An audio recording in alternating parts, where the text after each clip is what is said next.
Hi there, David Kelly here for The Naked Artist. Welcome to episode 2. So, here's a suggestion. If you're considering buying original art, buy something that you do not like.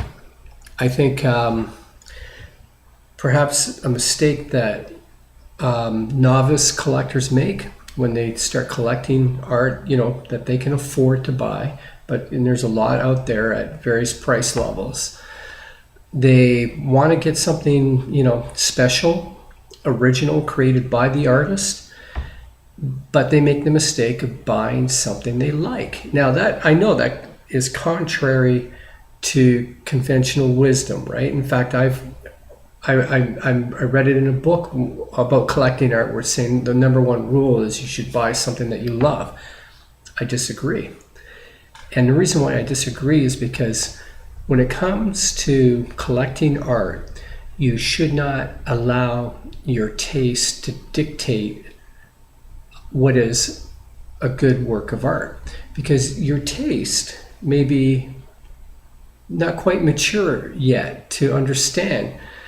Like, for example, I don't mean to be insulting here, but when I was a kid, I used to love when I was like about 7, 8 years old, the black velvet paintings of the Clown or Elvis or of Niagara Falls. I think my friends' parents had a black velvet painting of Niagara Falls in their living room, and I used to think that was so cool.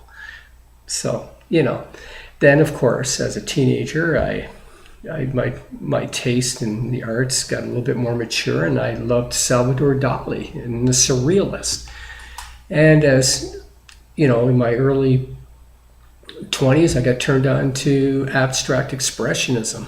So you see, and then of course, you start exploring the art world, and you're seeing, and once you start to understand what the artists are involved in, what they are doing, suddenly your taste have matured immensely, and you think, oh wow, I used to like the landscape sceneries of the sunset, and the paintings of buildings and people walking and that kind of stuff, right? And then now you love contemporary installation art. So if you're starting to collect, it's good to read about it, go to exhibits, and expose yourself to art that you're not quite familiar with and you feel uncomfortable with, and try to understand it, and that will help your taste expand into other areas. So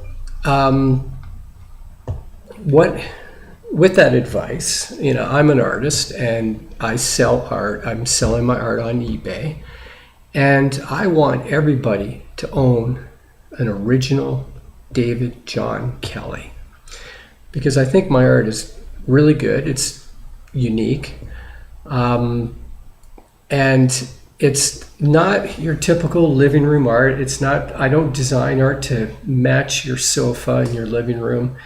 But that being said, people that have bought my art have hung my art up in their homes, and they've been very proud of those paintings and my paintings that they have. There's one repeating feedback I get is that they always see something new in the painting, and so it's something that they never fully comprehend. There's always something to be discovered in that. And to me, that's what I strive for. So my art is perhaps that kind of art that you may not normally be looking for. I encourage you to go to my eBay store. I have a link down below, and to take a look at my art. And just keep an open mind. You don't have to buy anything. You're alone. Nobody's going to force a sale on you. But I encourage you, just go there, take a look. Here's an example of one of my paintings, right here. Okay, give you a little bit of a close-up there. Back it up a little bit.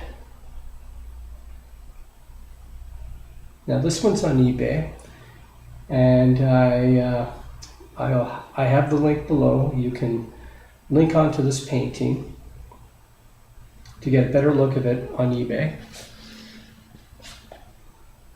So it is for sale. I encourage you to buy it.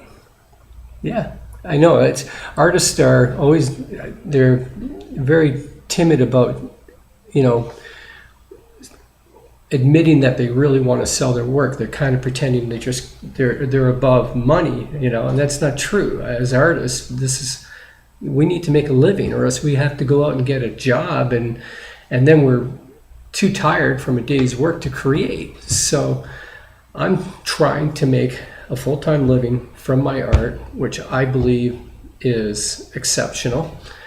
And I encourage you to go to my site, take a look. Okay, have a great day.